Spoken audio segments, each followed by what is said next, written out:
quand je me suis levée le matin, donc j'étais en train de prier normalement, c'est-à-dire la prière de dépouillement et tout. Et voilà, je reçois une attaque sur mon pouce droit. C'est-à-dire, à partir de mon pouce droit, ça a commencé à m'affaiblir la main jusqu'à presque l'avant-bras droit. Et j'ai commencé à avoir c'est-à-dire une mauvaise vision du côté gauche. C'est ce qui fait que toute paniquée, j'ai appelé ma voisine de venir et là, elle a commencé à me masser le bras à l'aide d'un baume et je me suis fatiguée, j'ai senti tout brusquement très fatiguée. Comme j'ai le poids, je me suis assise sur une chaise, je n'ai même pas pu m'habiller ni rien. Bon, son mari allait en route pour chercher un véhicule. Donc, du coup, maintenant, j'ai pris un peu de miel et le mal m'a quitté. Actuellement, donc, je ressens juste c'est-à-dire des céphalées très fortes. Donc, j'ai constamment envie de me coucher et j'ai les yeux qui tournent. Donc, pour le moment, l'attaque sur mon bras est quittée.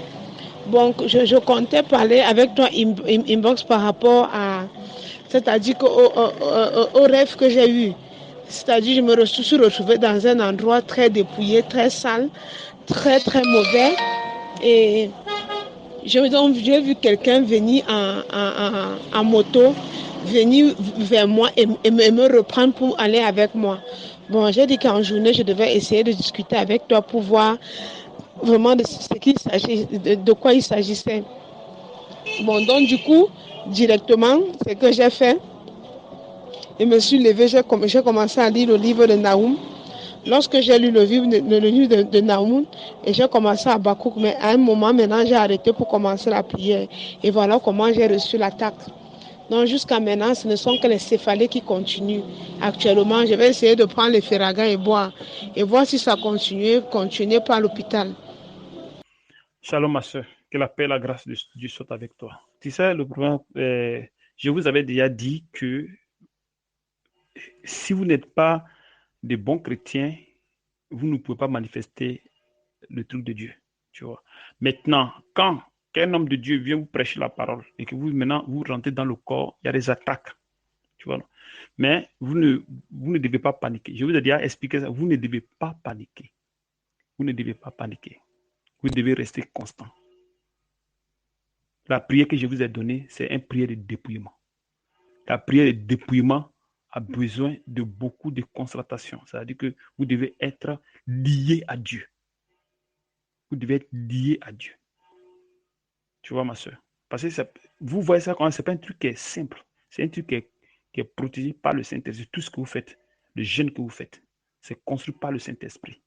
Donc, même si si tu as eu des attaques, continue dans la prière. Continue dans la prière et ne te trouble point.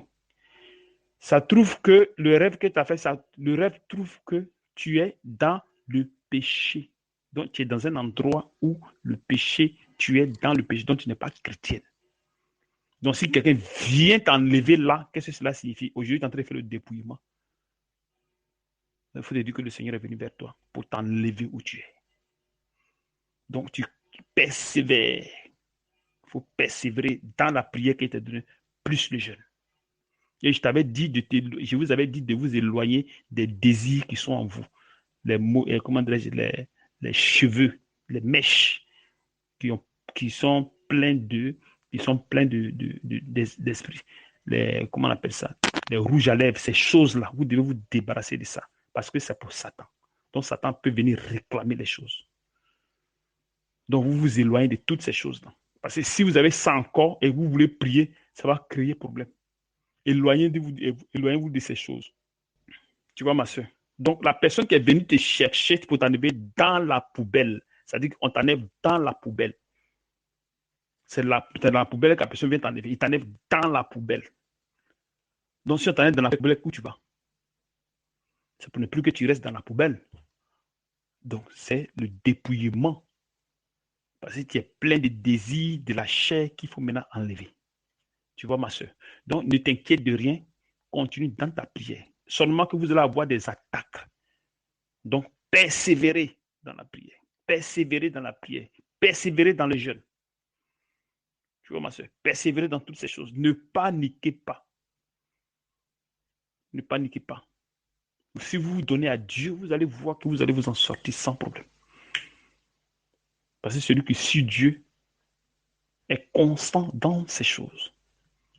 Tu vois, ma soeur? Non, donc ne panique pas. Reste juste tranquille. Ne panique pas. Reste juste tranquille. Parce que je vous ai dit que vous allez avoir des attaques. Je vous avais déjà dit ça. Parce que vous quittez dans la bouche de Satan. Vous pensez que Satan est content? Non, Satan n'est pas content. Donc, il va venir encore vous attaquer. Quand vous êtes avec lui, il n'y a pas de problème. Mais toutefois que vous le quittez, il sait que vous le quittez pour une bonne cause. Donc, qu'est-ce qu'il faut faire maintenant? Il faudrait qu'il vous attaque. Tu vois un peu. Alors, quand nous lisons Jacques 1, verset 2, mes frères, regardez comme un sujet de joie complète les diverses épreuves auxquelles vous pouvez être exposés. Sachez que l'épreuve de votre foi produit la patience, mais il faut que la patience accomplisse parfaitement son œuvre, afin que vous soyez parfaits et accomplis sans faillir en rien. Donc, les épreuves, Dieu nous les impose. Si vous lisez le livre de Job, vous allez voir que Job a été frappé, est parti par Dieu. Tu vois, non? Dieu a envoyé Satan pour qu'il puisse frapper Job. Et Satan l'a frappé. Quand Satan l'a frappé, il a tué ses 7 enfants. Il a tué ses brebis, tout. Il a appauvri. Il lui a même donné une maladie, ulcère. Mais le gars, il est resté constant. Donc, c'est l'image de ce prophète-là que nous vivons sur la grâce. Donc, si une personne vient en Christ, c'est de la même façon. Donc, Dieu va nous amener des épreuves pour voir notre état de foi. Donc, ce sont ces épreuves-là qui vont former notre foi en résistant aux attaques. Donc, on continue dans la prière. On continue dans la prière, mais on ne l'abandonne pas. Et on ne veut pas s'attarder à autre chose. Non, on reste constamment passé. Jésus, c'est lui qui est le médecin par excellence. Donc, tu vas laisser Jésus, tu vas aller prendre autre chose, ça n'a pas de sens. Donc, si vous avez eu des attaques, la seule chose que vous devez faire, c'est de continuer dans la prière, sans relâche. Continuez dans la prière. Vous allez voir que les tout vont commencer à aller. Parce que les épreuves, forcément, Dieu va vous les envoyer. Forcément. Ça, c'est une obligation. C'est écrit. Donc, quand les attaques viennent, ne dites pas que c'est les ennemis, non. C'est Dieu lui-même. Pour voir votre état de faiblesse ou votre état votre état de foi. Et si vous avez vraiment eu cette foi-là, alors vous aurez le courage de continuer dans la foi en cherchant à travailler à votre salut. Parce que ne croyez pas que cette histoire de Dieu, c'est un truc qui est, comment dirais-je, c'est un truc qui est facile. Non, c'est pas facile. Il y a des trucs à faire pour se débarrasser de ces choses. Il y a des luttes à faire. Il y a la lutte. La seule chose que nous faisons, c'est de jeûner et prier et rester constant dans cette prière qu'on nous donne. Le dépouillement. N'injectez pas d'autres prières là-dedans. Ne vous compliquez pas, non. Vous demandez seulement le dépouillement.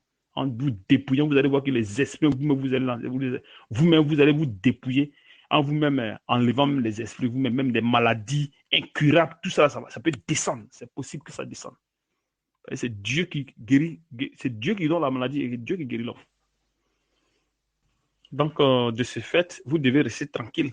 Et vous restez toujours constant dans vos prières et dans vos jeûnes afin que vous arriviez à libérer tout ce qui est en vous, les désirs, tout ce que vous avez vous-même, vous avez combiné dans votre corps, les maladies qui sont en vous puissent être dégagées. S'il y a des esprits par cette prière, si Dieu demande à ce qu'on accompagne, on envoie des frères vers vous, on va le faire sans problème. Si ça doit être vous-même, vous allez le faire par la prière, ça va aussi le faire. Ça va aussi être comme ça. Donc, ne paniquez pas, restez tranquille, parce que c'est Dieu qui est au contrôle de toutes choses. C'est lui qui nous a mis les épreuves, il n'y a rien d'autre. Quand vous êtes avec le Seigneur, le Satan n'a pas contrôle sur votre vie. C'est Dieu qui a le contrôle sur votre vie. C'est lui-même le Dieu là qui amène Satan pour vous éprouver. Vous voyez. Quand on lit 1 Samuel 2, verset 6, l'Éternel fait mourir et il fait vivre. Il fait descendre au séjour des morts et il en fait remonter. L'Éternel appauvrit et il enrichit. Il abaisse et il élève de la poussière. Il retire le pauvre du fumier. Il relève l'indigent. l'indigent pour les faire asseoir avec les grands. Et il leur donne en partage un trône de gloire, car à l'Éternel sont les collines de la terre, et c'est sur elles qu'il a posé le monde. Donc, tous ces trucs, c'est Dieu, c'est pas quelqu'un d'autre. Les épreuves qui vous arrivent, c'est Dieu lui-même. Donc, vous devez rester constant. Exode 4, verset 11. L'Éternel lui dit, c'est-à-dire qu'il dit à Moïse, qui a fait la bouche de l'homme et qui rend muet et sourd, voyant et aveugle, n'est-ce pas moi l'Éternel? C'est Dieu qui fait toutes ces choses. Dieu qui vous a fait pour vous amener à comprendre, à garder la persévérance. À garder la persévérance. Donc c'est Dieu qui le fait. Quand nous lisons Lamentation 3, verset 37, qui dira qu'une chose arrive sans que le Seigneur ne l'ait ordonné. N'est-ce pas de la volonté du Très-Haut que viennent les maux, c'est-à-dire que le mal et les biens, voilà. Donc le bien et le mal viennent de Dieu. Donc c'est Dieu qui ordonne ces choses. Et ça vous attaque afin que vous soyez formés. Vous persévérez dans la prière. Vous persévérez dans la prière. C'est Dieu qui le fait. Quand nous lisons Ecclésiaste 8, l'homme n'est pas maître de son souffle pour pouvoir le retenir. Et il n'a aucune puissance sur le jour de sa mort. Il n'y a point de délivrance dans ce combat. Et la méchanceté ne saurait sauver les méchants. Donc, Dieu, c'est Dieu qui a l'œuvre de toutes choses. C'est Dieu qui fait mourir, celui qui fait revivre. Celui qui fait tout, celui qui attire, celui qui vous enlève le souffle de vie. Nul ne peut dire que je vais m'enlever le souffle de vie. Donc, si vous êtes attaqué, ne pensez pas que vous allez mourir. Tout est contrôlé par le Seigneur, par le Saint-Esprit. Donc, vous devez rester tranquille. Il est l'assistant de son corps. Seulement que ne désobéissez pas, n'allez pas faire des choses. Quand on dit ne pas faire telle chose, restez seulement dans le cercle. Restez seulement dans le cercle. Voilà. Restez derrière moi dans le cercle. Restez derrière moi. Quand je vous dis de ne pas faire telle chose, ne le faites pas. Restez là, le Seigneur va vous contrôler. N'allez pas à gauche, n'allez pas à droite. Non. Quand je vous dis telle chose, faites-le.